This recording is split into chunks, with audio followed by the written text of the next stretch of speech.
Well,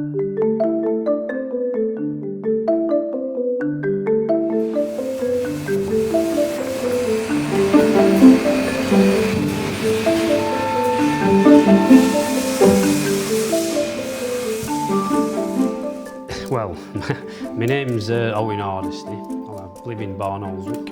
I have done all my life.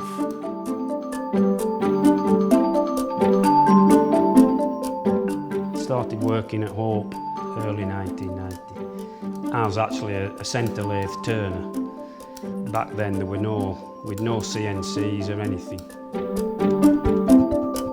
During that early first month of starting, I actually bought myself a mountain bike.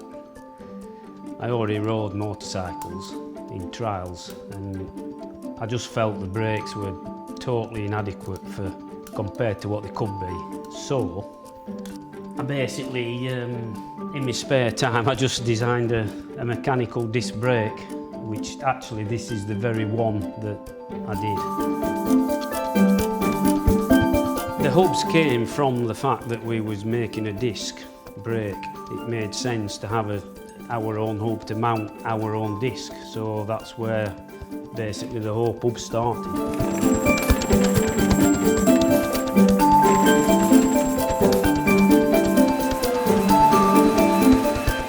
When we first set off, I mean, we had a goal. I mean, they were massively into weight.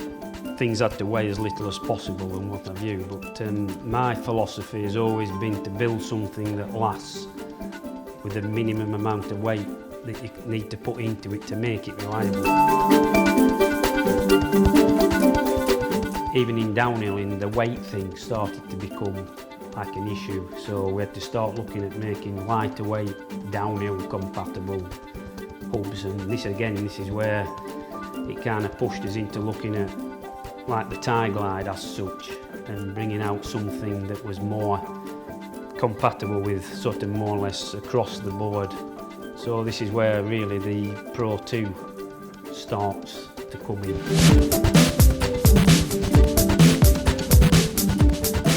We've gone down the forging route again, just like with the cranks. We get a lot stronger part because of the grain structure.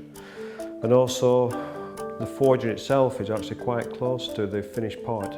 So even though there's quite a bit of waste, there's still a massive amount of time saved during the machining and production process.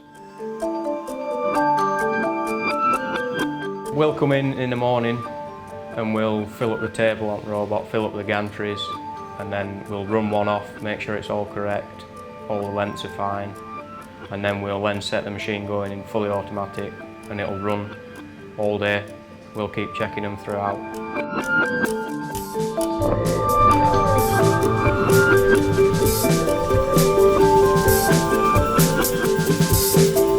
I'll receive a model from Owen and I'll then import it into our programming software, and then from there I'll sort of drag geometries, create geometries, and then I can pull curves off it, and that just basically creates tool paths.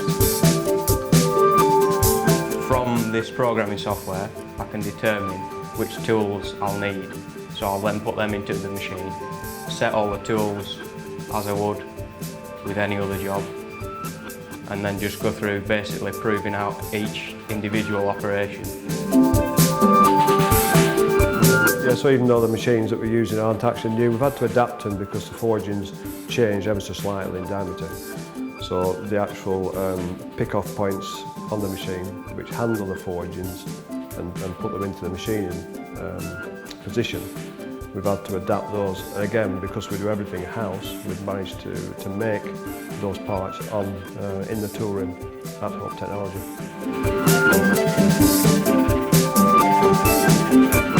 Another advantage of developing a part, evolving a part from the current one, it gives a good chance to look at actually the machine inside as well. So even though the machines are existing, there's been big improvements in the cutting tools available.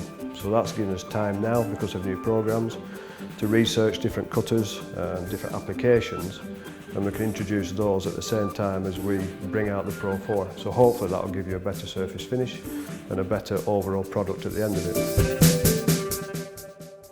was about 5 years of the Pro 2. We then needed to look at pushing the boundaries a little bit further, and that's when the Evo came out, which was a 17mm axle right through with a 12mm hole right through, so we could fit all rear ends just by changing the end spaces. That was another key.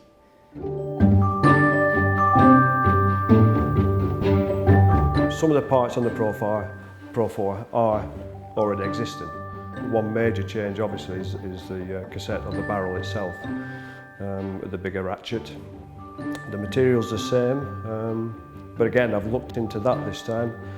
I've actually sourced the material from a different mill, and that's given a far better result as far as bearing tolerances go and actually maintaining the accuracy. The axle is the same, the majority of the spacers are all the same. Again, no new machinery needed for those, it's existing machinery, new programs, but again, new tooling, cutting tools, which are helping to produce a better part at the end of the day.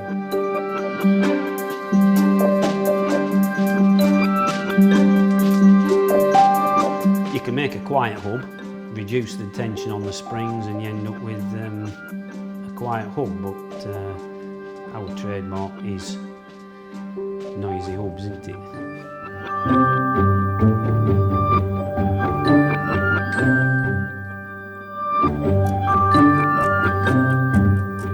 The poles that are in the rear cassette on the hub, they're made from a hardened tool steel. They're actually produced on a wire cut, a wire EDM machine. Extremely accurate machine. It's possible for some components to hold an accuracy of 1 micron over several cuts. The process is quite a long one.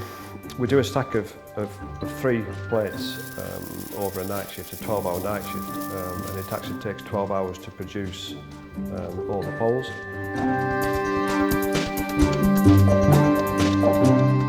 We don't want to ever risk a slip. So we make sure that that pole flicks in as fast as possible, which is basically where your noise comes from. The plates are hardened before they're cut, so that as soon as the part comes off the machine, it's given a quick rumble to take away the sharpness on the edges, and it's ready to use.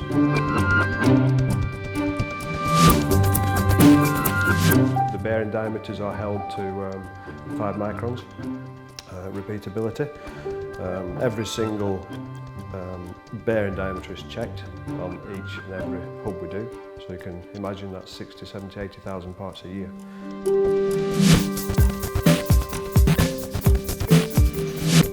It was a case of look at it again, where can we go to make it an improved hub. You know, I mean, it was pretty sorted with Pro 2 Evo, to be fair. So it's like, well, what do you do to make it better?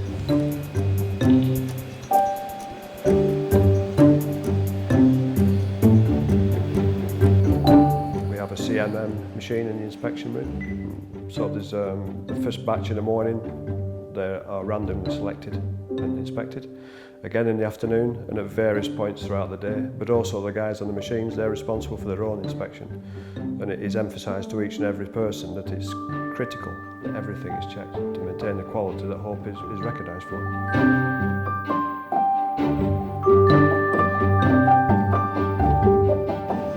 100% inspection on spindles. On this particular one, there's 4 different diameters, 3 lengths, and the radio run out.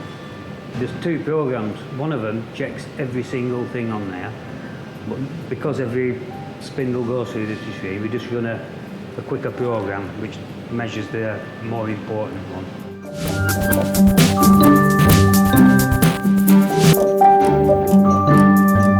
The first thing I sort of did look at was trying to improve the cassette body. We've reduced the amount of bearings in there down to 2, which meant increasing the inner one in diameter, which then led to that then kind of has a knock-on effect to the pole carrier, then it has a knock-on effect to the ratchet, that has a knock-on effect to the hub body. So we've finished up just by changing really one thing. We've had to change almost everything.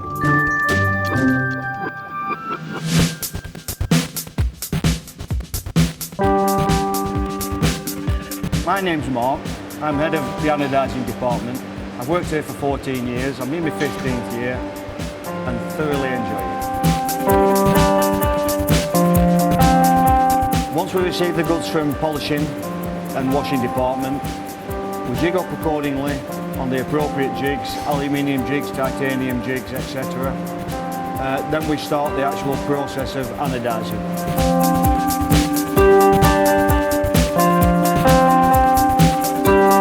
First of all, they go through a cleaning process, which takes 5 to 10 minutes, and then they dip straight into the anodising tank, the electrolyte fluid.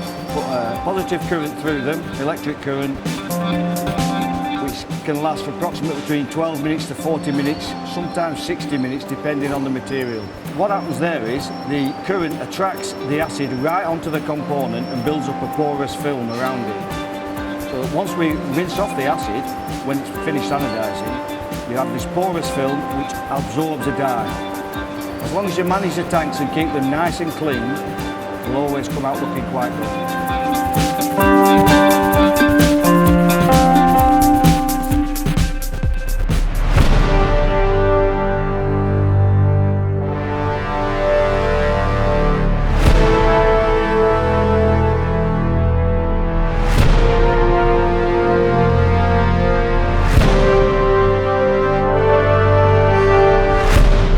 Once you've sealed off the dye, they're rinsed off in a hot water tank, which takes about 5–10 minutes. That hardens the film so that you can handle the goods, the components, without leaving any fingerprints or anything like that.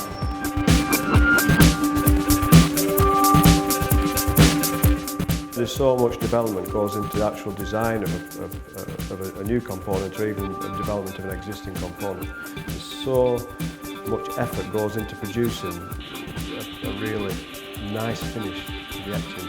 Hope are recognised for the quality, and the final process before assembly, which is the etching, is so critical. And there's so many people involved, and they all put the two pennies in about the design and the layout and everything else. Of course, a few disagreements along the way, but I think everybody agrees at the end of it, the finished article is second to none.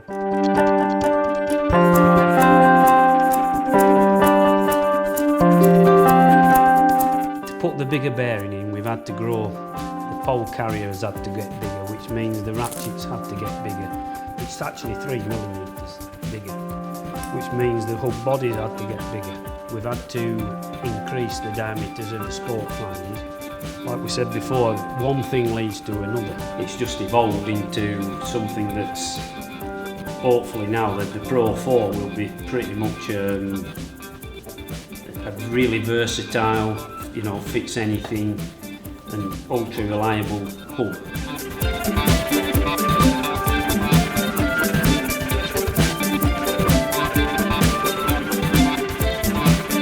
You know, it's not massive changes, but they're all improvements, so that's why we've done it, really. There were everything, it's like I've always, everything can be improved, I think. No matter how far you go with something, there's always room for improvement.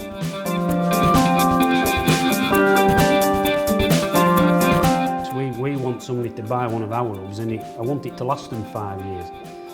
You know, they shouldn't need another hub until a new hub comes out, because we can't make massive numbers of something. You know, we sell everything we make, and I dare say we could go bigger, but we don't want to get any bigger. I think we're right with the size we are now. You know.